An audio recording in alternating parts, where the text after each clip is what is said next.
Halo teman-teman, sahabat We Love It Love, salam sejahtera bagi kita semua, Om Swastiastu. Jumpa lagi bersama saya, Novi, tim dari We Love It Love. Kali ini saya berada di Banjar Selalang, Desa Seraya Barat, Kecamatan Karangasem, Kabupaten Karangasem. Saya berada di tempat Bapak Iko Mangkirta. Selamat siang Pak Iko Mangkirta. Gimana Pak kabarnya? Baik, oke. Bapak, saya ingin bertanya sedikit nih. Sebelumnya saya terima kasih sekali Pak masih diterima dengan baik oleh Bapak di sini. Saya ingin bertanya Pak, Bapak ini selaku pengrajin dari rotan sebenarnya Pak. Rotan sama ata ya Pak ya. Nah, sudah sejak tahun berapa Pak Bapak berkecimpung di pengrajin ata dan rotan ini Pak? Ya, mulai jadi pengrajin ata dan rotan sejak tahun 2000. Tahun 2000. Di sini memang Pak, startnya memang di Karangasem ini atau gimana? Ya, dulunya di Denpasar, tapi saya masih nyari barang di daerah sini, Banjar Selalang. Oke. Kita punya pengrajin di daerah sini. Modal awal berapa Pak waktu saat jadi pengrajin ini? Modal awal saya pinjam dari perseorangan cuma 5 juta. 5 juta? Ya. Itu bisa bikin berapa banyak pas pada saat 5 juta itu Pak? Saat itu udah banyak, soalnya kan masih murah. Masih murah. Oke. Masih murah. Ya, itu waktu itu kan masih dolarnya masih berapa, itu kecil masih. Nah, kita bisa beli banyak, dapat barang. Oke. Nah, sekarang Bapak hanya bekerja sebagai pengrajin sendiri atau Bapak juga mengayomi para pengrajin lain? Ya, ini saya harus, karena ordernya ada melebihi target saya, kan saya harus nyari pengrajin juga untuk mengumpulkan pengrajin di daerah sini juga, di sekitar sini, masyarakat di sini. Ada berapa banyak Pak pengrajin yang bersama Bapak saat ini? Saya himpun ini ngayomi pengrajin sekitar 100 orang. 100 orang. Ya. Itu sistemnya bagaimana Pak? Sistemnya saya sediakan bahan, terus pengrajin tinggal ngambil bahannya di sini. Udah selesai untuk ininya menganyam, baru saya upai. Gitu. Seperti itu. Berkelanjutan. Gitu. Terus ya, berarti kan juga pengrajin ini sangat tergantung dari Bapak juga ya. Karena kalau Bapak nggak ada order, berarti pengrajin juga nggak ada order ya Pak ya. Ada. Nah, kalau bicara mengenai material atau tadi Bapak bilang rotan dan aga ya Pak ya. Rotan dan ata sendiri itu datang dari mana Pak? Ya, kita kan datangkan dari Flores, Kalimantan juga ada, Sumba Barat ada. Gitu. Di Bali sendiri tidak ada Pak?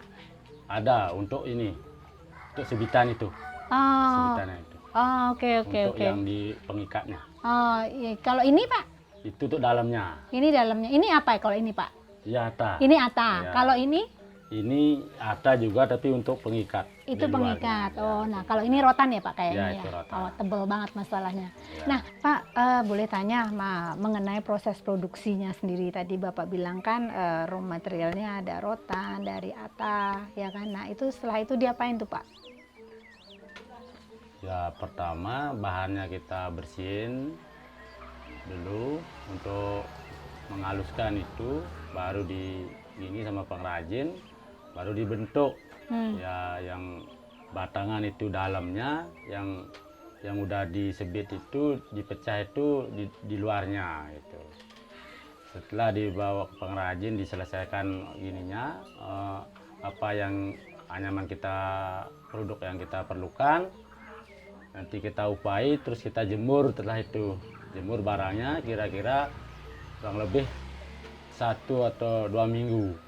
Menjemur barang sampai 2 minggu. Ya, menurut cuaca. Kalau musim hujan berarti lebih lama lagi dong Pak? Lebih lama. Lebih lama lagi kalau musim hujan. Nah, setelah dijemur? Setelah dijemur, yang tadi udah waktunya dalam jangka 1 atau 2 minggu, baru kita masukkan oven. Di open juga. Ya, di open. Untuk apa Pak open itu? Open ya itu gunanya untuk mematikan ada kuman yang di dalamnya Oh, itu oke. dan termasuk warna alami. Warna alami. Warna Ya. alami kalau dari ini mana yang sudah di open, mana yang belum di open Pak ini? Ini udah di open. Ini, Kalau oh. ini belum di open. Oh. Ini belum. Kan Oke. ada perbedaannya. Ya, ada perbedaannya. Jauh Jadi, perbedaannya. oh iya ya, lebih tua ya Pak. Ya lebih tua. Lebih tua. Coklat. Kalau coklat, kalau ini belum di open, masih muda. Muda. Oke. Ya. Oke. Nah, setelah itu Pak, itu sudah ready untuk dikirim kepada Ya. pembeli. Ya. Sudah ready Pak. Ya, setelah di open ada kotoran openan sama yang ini sisa anyaman itu kita dibersihkan. Digosok itu ya, Pak? Kita jaga kualitas juga. Bersihkan. gitu. Oh, jaga kualitas. Nah, Ya. kalau boleh tanya Pak, perbedaan anyaman dari Bapak dengan anyaman dari yang lainnya itu apa? Ya, kita anggap sama tapi di sini cuma menjaga kualitasnya untuk dikirim barang yang kualitas bagus baru kita kirim. Bapak tahu itu kualitas bagus dan kualitas tidak bagus dari mana? Ya, saya nggak tahu dari anyaman dari pengrajin itu. Kita dari bentuknya ada miring, ada gini kan tahu. Nah, dari kalau- segi kelebihan ukuran itu kan. Oh, bagus, ya. Oke, berarti pada saat pengrajin itu kan tadi Bapak bilang ketika pengrajin itu mendapatkan order, berarti Bapak kan dapat order dari customer. Ya. Nah, customer itu datang sudah membuat desain, ukuran atau apa Pak? Begitu. Udah dia samar dasang itu udah bikin ukuran. Kita dikasih ukuran ukuran berapa senti itu udah kita siap kasih pemula itu. pengrajin. Oh, oke. Berarti itu dasarnya Ya. ini kualitas bagus atau tidak bagus ya Pak ya. Nah, kalau misalnya tadi kita bicara mengenai dari konsumen meminta Bapak buat ini, buat itu, ada kesulitan nggak Pak dalam hal ini? Bapak pernah menemukan kesulitan ketika konsumen datang dengan desain spesial, desain khusus gitu? Iya, pernah. Tapi kita terus coba gitu. Ada barang yang gimana ya agak lonjong, gimana bentuknya kita harus gali dulu gitu. Gimana berapa pemula kita kumpulkan, oh gimana pemecahan ini gitu. Bapak bisa ya akhirnya Ya, ya? akhirnya bisa. Akhirnya sampai bisa. bisa kita sampel sampai 5 kali baru bisa. Baru itu dianggap bagus menurut pembeli. Oke. Berarti intinya Bapak siap ya. Bapak siap ketika Gimana bentuknya konsumen kita harus siap. siap. Oh, mantap sekali itu. Berarti ya Bapak udah ready untuk terus berkembang ya, Pak. Ya, mudah-mudahan Ready untuk ini. berkembang dan mungkin produknya bisa segera tidak saja tidak saja hanya dipasarkan di lokal, tapi diekspor pun bisa bertambah gitu. Ya, mudah-mudahan. Oke, Bapak kan ini kita bicara COVID ya Pak ya. Ya pada saat COVID ini ada kesulitan tidak Bapak mengambil bahan baku atau membeli bahan baku karena kan tidak ada di Bali nih. Ada kesulitan nggak Pak? Maksudnya lama kirim atau Bapak sudah punya stok atau gimana? Ya, dulu memang saya itu udah dibilang ada keadaan seperti ini, COVID ini, terus saya mesen dengan jumlah besar, ya kita stok gitu. Memang ada keterlambatan waktu untuk Ada keterlambatan waktu tidak Ya. seperti biasanya Ya, ya seperti Pak, karena kan biasa. logistik agak sulit untuk pengiriman. kurang lancar. itu Kurang kan. lancar. Nah sekarang pertanyaan saya mengenai pengrajin Pak. Ketika pengrajin sudah menyelesaikan pekerjaannya, sudah Bapak bayar. Nah itu bagaimana cara memasarkan produk-produk Bapak? Ya ini saya pas yang dikasih pengrajin itu pas yang diorder. Gitu. Oh, jadi Bapak nggak ada yang stok. diorder. Bapak nggak ada stok ya Terus Pak ya? sementara saya nggak bisa nyetok. Masalahnya keadaan seperti ini. Oke, nah kalau keadaan seperti ini berarti selama COVID ini ada penurunan sampai berapa besar Pak?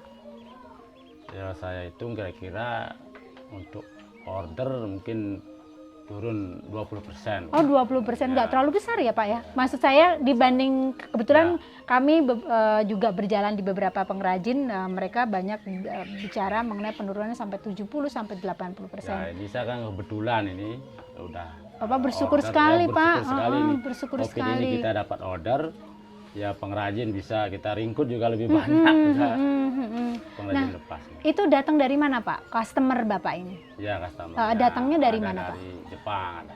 Dari Jepang. Ya. Jepang itu datang customer langsung dari Jepang atau dari pihak ada pihak Indonesia yang kemudian mengekspor ke Jepang atau gimana, Pak? Ada tamu tapi udah dia di Bali orang. Oh, orang Domisili di Jepang Bali. yang domisili di Di Bali. Bali, Oh, mungkin ini menghubungkan. ada produknya yang dikirim ke Jepang.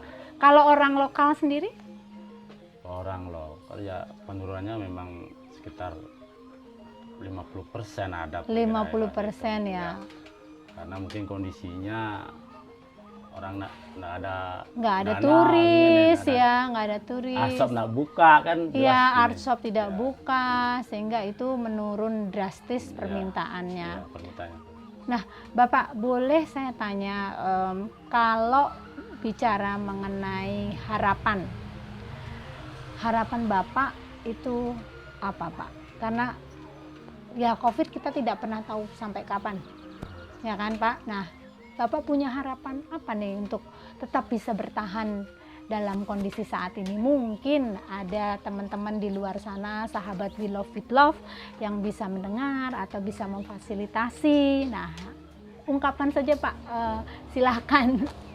Ya, harapan saya ya biar teman-teman di jauh sana bisa memasarkan produk saya ini, atau lebih jelasnya membelinya kalau memang udah dia punya art shop apa.